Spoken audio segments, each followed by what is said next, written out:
नमस्कार। ज्योतिषाचार्य राखी का अपने चैनल ज्योतिषाचार्य राखी में आप लोगों का बहुत बहुत स्वागत।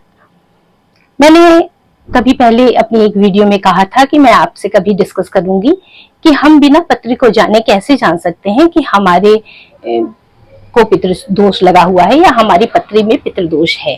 तो पितृदोष के बहुत सारे ऐसे लक्षण होते हैं जिससे ये पता चलता है कि हमारे ऊपर पितृदोष है। अब ये लक्षण वैसे तो कई तरह के लक्षण हो सकते हैं, लेकिन पितृदोष के बहुत खास तरह के लक्षण होते हैं। जैसे कि अगर आपके घर में बार बार या आपके खानदान में जो विभिन्न प्रकार के परिवार हैं, जैसे कि एक दादा के 2-3 भाई हैं और उनके बहुत सारे बच्चे हैं और उन सबके अब अलग अलग परिवार हैं और इन परिवारों में लगातार किसी न किसी के यहाँ अकाल मृत्यु होती है, तो आप समझे कि ये स्पष्ट इशारा है कि आपके यहाँ पितृदोष लगा हुआ है। या फिर आपके खानदान के विभिन्न परिवारों में बार बार ही मानसिक रूप से विक्षिप्त या कमजोर मानसिक अवस्था वाले बच्चे पैदा हो रहे हैं, और या फिर बच्चे पैदा हो रहे हैं उनकी मृत्यु हो जा रही है, तो ये भी एक बहुत बड़ा लक्षण है कि आपके ऊपर पितृदोष है। अगर ऐसा आपके साथ भी हो रहा है तो आप पितृदोष का उपाय करें।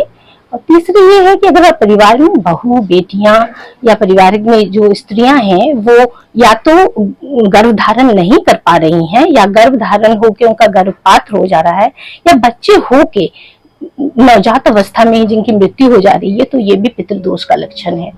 इसके अलावा घर में आपस में बहुत ही कलेश का वातावरण रहना, एक दूसरे का सम्मान न करना, हमेशा ही कुछ न कुछ इस तरह की अशांति बनी रहना, ये सब भी पितृदोष के लक्षण है।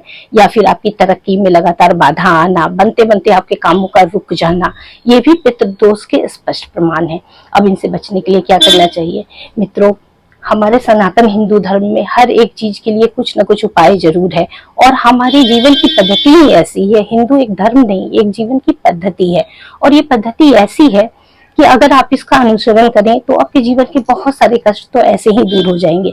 सबसे पहले जो पितृदोष का कारण है वो है हमारे ऋणानु बंधन।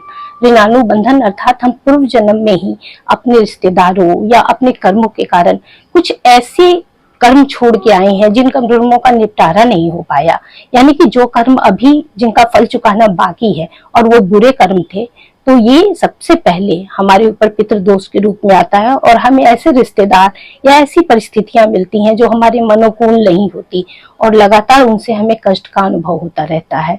इसके अलावा यदि आप पशुओं का वध करते या करवाते हैं, या पशुओं या निरीह जानवर जो आपसे बोल नहीं सकता या जो बिल्कुल आपके अधीन है, आप उनको सताते हैं, या फिर आप प्राणदायक जो वृक्ष हैं, पौधे हैं, अगर उनको कटवाते या काटते हैं तो भी आपको पितृदोष लगता है।